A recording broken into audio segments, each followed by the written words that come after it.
এটা হচ্ছে উত্তর তটের রামঘাট।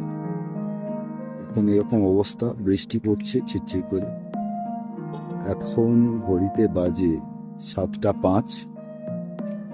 সকাল থেকেই এরকমই কুয়াশাচ্ছন্ন হয়ে রয়েছে। আর এইদিকে আজকে রবিবার, এইখানে হাট বসেছে। তো আমরা এর আগের রবিবারে এখান থেকে হাট থেকেই কিছু জিনিসপত্র বাজার করে নিয়ে গিয়েছিলাম। এই যে দেখো, হাট বসে আছে।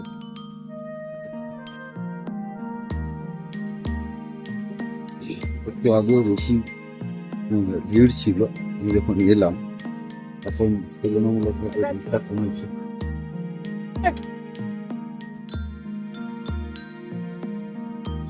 এবং হাট প্রায় উঠে যাওয়ার অবস্থা। এটা রবিবার করেই বসে। এখানে সমস্ত রকমের সবজি পাওয়া যায়।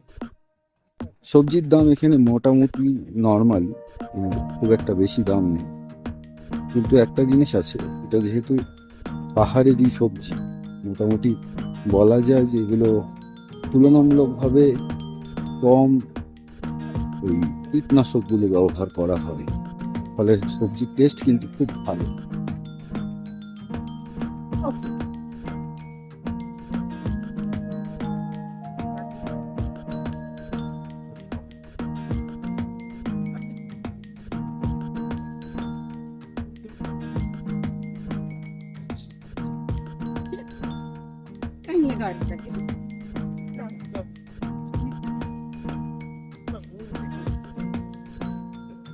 চিংড়ি 20 টাকা কিলো বিক্রি হচ্ছে।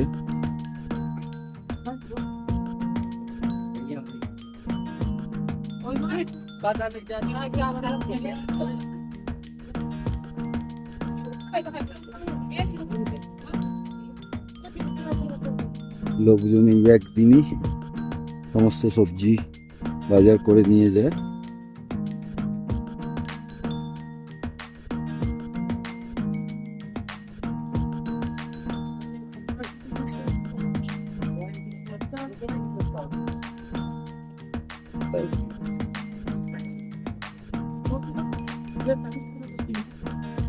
এই অবধি বাজারটা মোটামুটি একদিন হয়, কিন্তু সবাই সবজি বাজার করে নিয়ে। আর আরেকটু বাজার বসে এই রাস্তাটা ঠিক ওই পাটটায়। ওখানে খুব একটা বেশি দোকান নেই, কিছু দোকান বসে।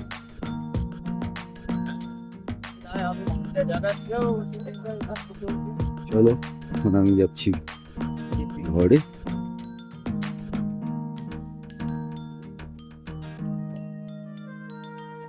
7টা 5, এইরকম একটা অবস্থা।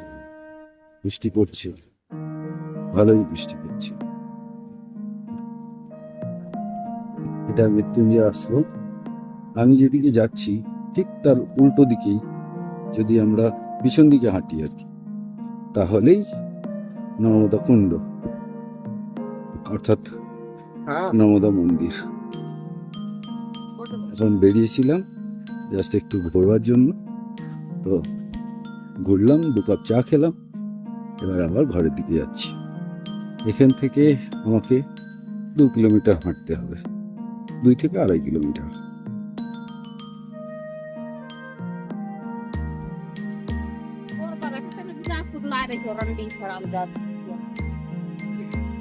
এই আশ্রমগুলোতে থাকা যায়,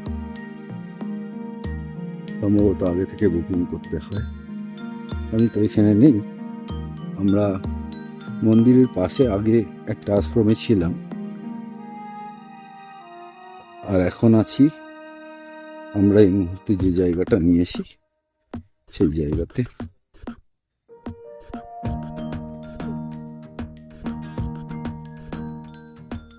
চলো 2 কিলোমিটার হাঁটি, আর কি করবো।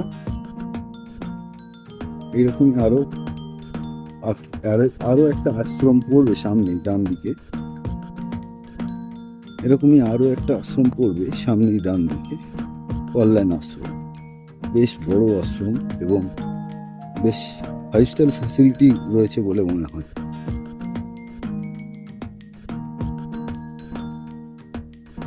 আর আমরা ছিলাম একটা সাধারণ আশ্রমে, খুব সুন্দর আশ্রম, ছোট্ট, অথচ সেখানে এসে থাকতে চাইলে বেশ ভালোভাবেই থাকা যায়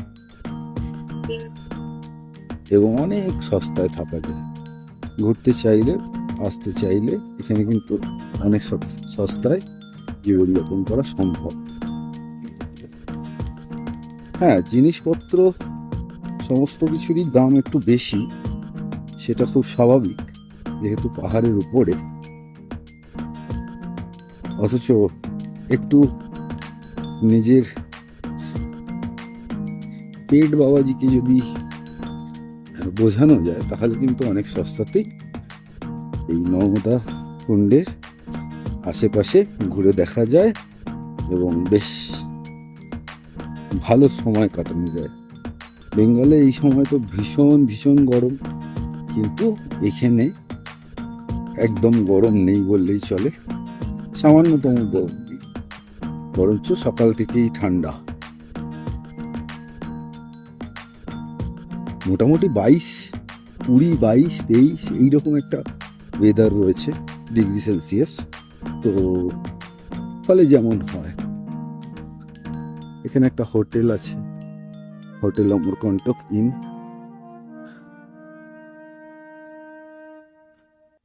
সামনে বাঁদিকে একটা, এই বাঁদিকে, আমার বাঁদিকে একটা স্কুল রয়েছে, এটা কল্যাণ স্কুল, কল্যাণ পাবলিক স্কুল। এটা খুব দামি স্কুল আর কি, মানে বড় লোকেদের স্কুল। আর সামনে এগিয়ে বাঁদিকে একটা এটিএম আছে এসবিআই এর।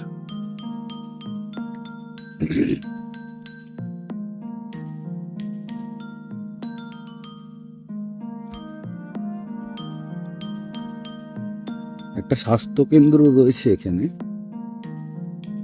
এই যে কল্যাণ স্কুল ইংলিশ মিডিয়াম, আর ওই যে এটিএম এসবিআই এর।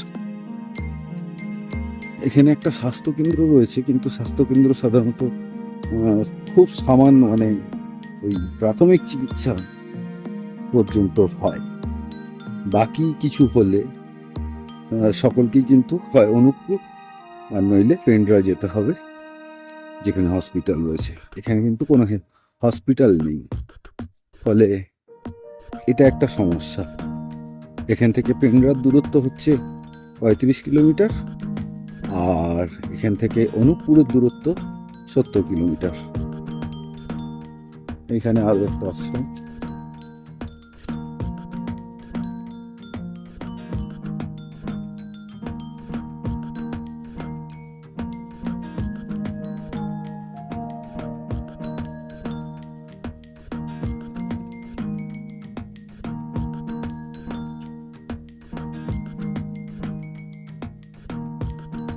নির্জন জীবনযাপনের জন্য দারুণ সুন্দর জায়গা।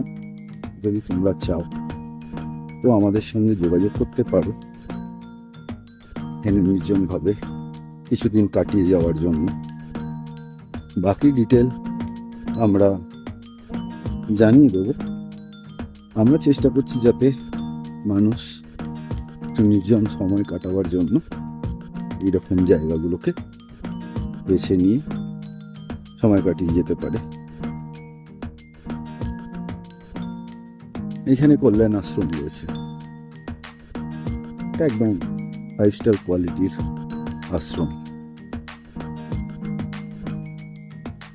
বাকি এখানে ঘুরে দেখার জন্য মাইকি বাগিয়া আছে, কপিলধারা আছে, আরো অনেকগুলো জায়গা, ধনী পানি, শিলাম পানি, এই সমস্ত, অ্যাকচুয়ালি এই সমস্ত জায়গাগুলো সমস্ত যোগীদের এক সময় তারা এখানে ধ্যান করেছিলেন এবং এই জীবনযাপন করে তারা জ্ঞান অর্জন করেছিলেন। এই হচ্ছে কল্যাণ আশ্রম। বেশ বৃত্তশালী আশ্রম।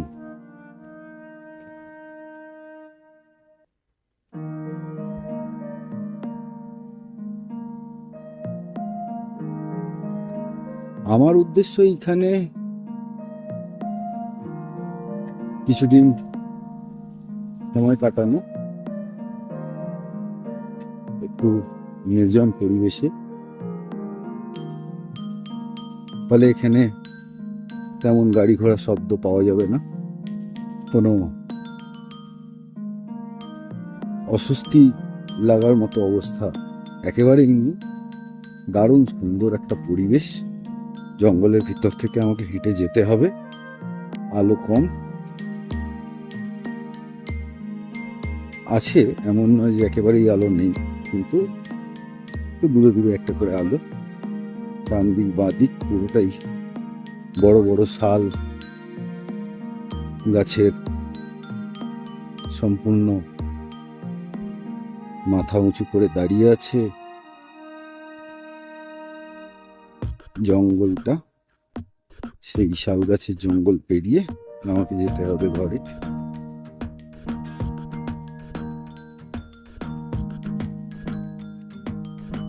সবজি বাজার বলতে ওটাই, আর মন্দিরের আশেপাশ দিয়ে বহু ছোটখাটো দোকান রয়েছে, যেখানে মুদিখানা আছে। মোটামুটি সমস্ত কিছুই অ্যাভেলেবল।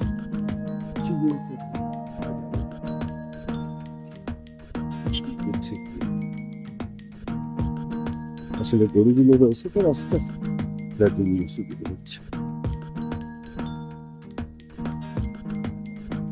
এই জায়গাটায় অনেক নতুন দোকান হয়েছে, বিল্ডিংটাও বেশি দিন হয়নি হয়েছে। এই বিল্ডিংটার নিচে অনেক দোকান রয়েছে। তবে এখানে আমাদের কলকাতার মতো জিনিসপত্রের দাম নয়, তার থেকে খানিকটা বেশি। সুতরাং যেগুলো কলকাতা থেকে আনা সম্ভব, যতটা সম্ভব সেটুকু নিয়ে আসাই বেটার। আর বাকি এখান থেকে তো কিনতেই হবে।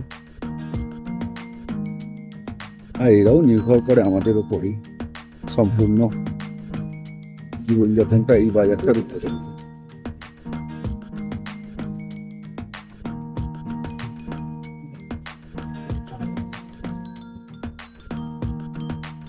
অঞ্চলটা টোটাল 8 কিলোমিটার রেডিয়াসের মধ্যে, ফলে কিছুদিন থাকলেই অঞ্চলের সমস্ত মানুষের সঙ্গে পরিচয় হয়েই যাবে এবং দেখা যাবে প্রত্যেকে ভালোভাবেই চেনে এবং অ্যাড্রেস করে। আর এখানে একটা মজার জিনিস হচ্ছে, মা নর্মদার নামে সবাই এক। তাই এখানে আমাদের কলকাতাতে যেমন নমস্কার দিয়ে শুরু হয়, হাই হ্যালো দিয়ে শুরু হয়, এখানে শুরু হয় নর্মদে হর দিয়ে। তো যার সঙ্গেই দেখা হলো, কথা শুরু হবে, সেখানে প্রথম কাজ হচ্ছে নর্মদে হর বলে শুরু করা।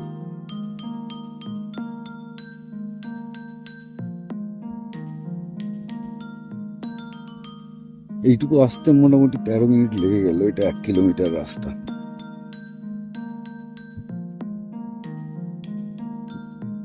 আরো মোটামুটি 200 মিটার যাওয়ার পর পাহাড়ের রাস্তাটা শুরু হবে। ওইখানে অবস্থা খারাপ হয়ে যাবে আমার। তার আগে এইখানে যা কথা বলার বলে নিলাম, কারণ ওটা চড়তে গেলে সত্যি দম আটকে যায়, অসুবিধা হয়।